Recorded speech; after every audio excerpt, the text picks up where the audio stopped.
When black businessman Mark Jenkins was humiliated by a racist manager, he didn't just walk away. He bought the entire dealership and shut it down. This bold move became a symbol of resistance against discrimination. What followed next would surprise even the most seasoned observers. But let's start from the beginning. Mark Jenkins, a successful black businessman, resolutely opened the glass doors of a luxury car dealership. His steps on the gleaming marble floor were confident, though inside he felt a slight tension, knowing that such places often greeted him with suspicion. Mark was dressed in a modest but elegant dark blue suit, and his carefully chosen tie emphasized his professionalism and success. Nevertheless, even this image could not hide the one thing that often defined the first impression of him: his skin color. As soon as he entered, the dealership manager, Tom Harris, glanced at him, and contempt immediately flickered in his eyes. Tom was a typical representative of elite dealerships. Tall, well-groomed, with an arrogant smile that looked more like a mask. His white shirt and perfectly pressed trousers underscored his status in this place. Tom's gaze quickly assessed Mark, and drawing conclusions, he approached him with visible indifference, as if expecting that this visit would end quickly and without a sale. "What can I help you with?" Tom said dryly, showing no interest in the potential customer. Mark felt a slight tension, but pretended not to notice it, and replied with a smile. "I'm looking for a new car. I'd like to see your latest models." Tom sneered, looking Mark up and down, his gaze lingering on Mark's shoes, which, although expensive, did not fit the stereotype of those who buy luxury cars. "We have a very wide range," Tom drawled, "but perhaps you'd be more interested in vehicles from a more affordable segment? They're just over there," he added with a slight smirk, gesturing toward the back rows where mid-range cars were displayed. Mark felt a sting of humiliation, but his face remained calm. He wasn't about to give this manager a reason to think his words had affected him. Mark glanced around and noticed how other clients and employees were casting glances at them, overhearing the conversation. Some looked embarrassed, but no one intervened. This moment seemed to hang in the air, and Mark realized that this wasn't just an unfortunate misunderstanding, but an open display of disdain based solely on his race. "Thank you for the recommendation," Mark said, keeping his tone even. "But I'm interested in something more premium. Perhaps a Ferrari? Or Rolls-Royce?" He deliberately named the most expensive models in the dealership, directly challenging Tom's prejudiced attitude. The manager froze for a moment, not expecting such a response. His sneer faltered slightly, but he quickly regained his composure. "Rolls-Royce?" he asked with obvious mockery. "Those aren't cheap. Are you sure that's what you're looking for?" Tom spoke as if doubting Mark could even come close to affording such a purchase. His tone was dripping with sarcasm, as if he found the whole situation amusing. Mark stood his ground. He was used to such attacks, but each time it made him think why even his success and achievements couldn't spare him from this kind of humiliation. He knew that for people like Tom, the color of his skin was still the deciding factor. "Yes, I'm sure," Mark calmly replied. His voice was firm, though inside he was boiling. He knew this day wouldn't end the way Tom expected. Tom continued with a smile full of disdain. "In that case, perhaps you should first check your financial capabilities. We have special loan offers if you need that. I can arrange a meeting with our finance consultant." Mark nodded politely, hiding the anger growing inside. He felt that this encounter would be a turning point, and standing before the smug manager, Mark already knew he wouldn't just buy a car. He was going to do something bigger. Mark Jenkins left the dealership feeling the wave of anger and determination rise within him. His steps were quick, and thoughts of what had just happened swirled in his head. He was no stranger to the business world, and had long been accustomed to people judging him not by his work, but by his appearance, especially due to his skin color. But this situation was different. The manager hadn't just shown his disdain. He did so publicly, making Mark a laughingstock in front of everyone in the dealership. When Mark reached his car, he paused for a moment to gather his thoughts. He remembered conversations with his father about the importance of maintaining dignity in all situations, and how moments of humiliation could be transformed into the strength to act. His father always told him, "Never let anyone put you on your knees. Stand up and keep moving forward."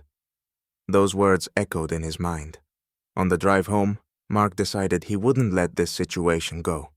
He dialed his wife, Linda, with whom he always shared the important moments of his life. Linda had been his support for many years.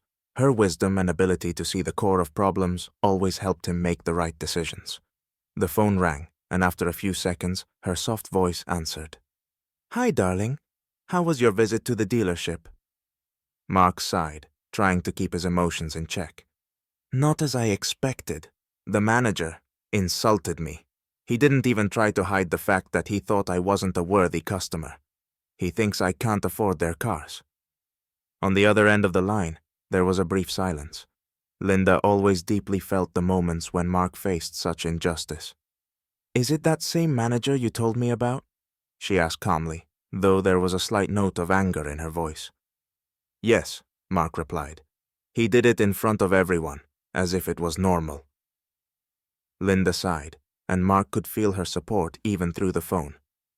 "Mark, you know this man doesn't see the whole picture. He only sees the color of your skin, but that doesn't mean you have to prove anything to him. You've already shown the world who you are." She paused, then added, "But if you want to do something, do it not to show him, but for those who look up to you as an example." These words hit home. Mark realized that his actions shouldn't be driven by a desire to take revenge or prove something to one person. He had to show society that people like Tom could no longer dictate the rules of the game. That night, Mark couldn't sleep for a long time. He was thinking about a plan of action. He knew that anger alone wasn't enough. He needed to show strength and dignity, just as his father had taught him. And now he was planning to do something bigger than just buying a car. He had enough capital to pull off something grand. He wasn't going to simply respond to the insults.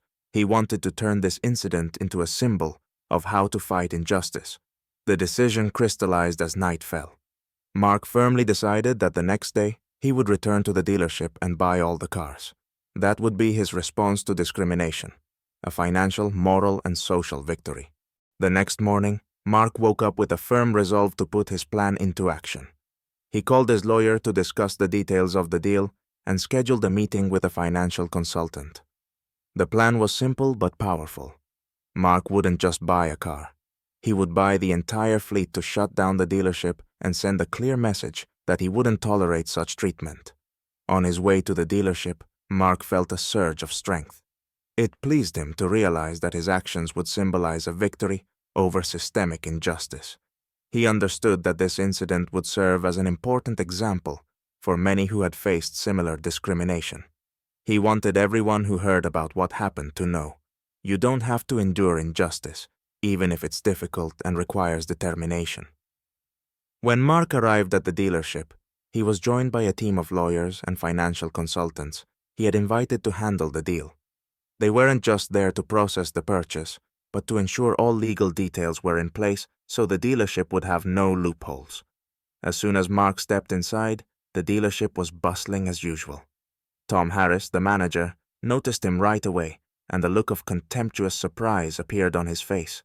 Clearly, he hadn't expected to see Mark again, let alone so soon.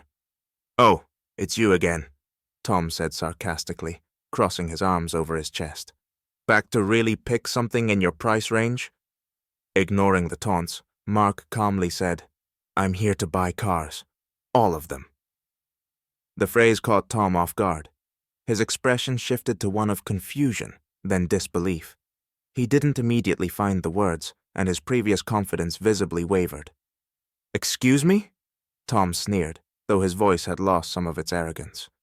"You want to buy one car or—" He trailed off, trying to grasp what he had heard. "Or all of them?"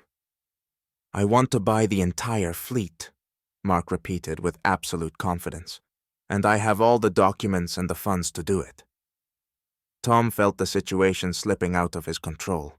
He tried to maintain his arrogance, but fear of the potential consequences started creeping into his mind. "Is this a joke?" Tom nervously laughed, trying to hide his confusion. "You think you can just walk in and buy our entire dealership?" Mark silently pulled out documents and bank checks, confirming his financial capabilities. Meanwhile, his legal team laid out the paperwork on the table and began explaining the details of the deal. "Here's your proof," said one of the lawyers, placing a folder of documents in front of Tom. "The entire fleet will be purchased today if you agree to sign the papers." Tom stared at the documents, his face turning pale. He realized this wasn't a joke. Mark was ready to do something Tom couldn't even imagine. This man, whom he had humiliated in front of everyone, was now standing before him, about to buy everything.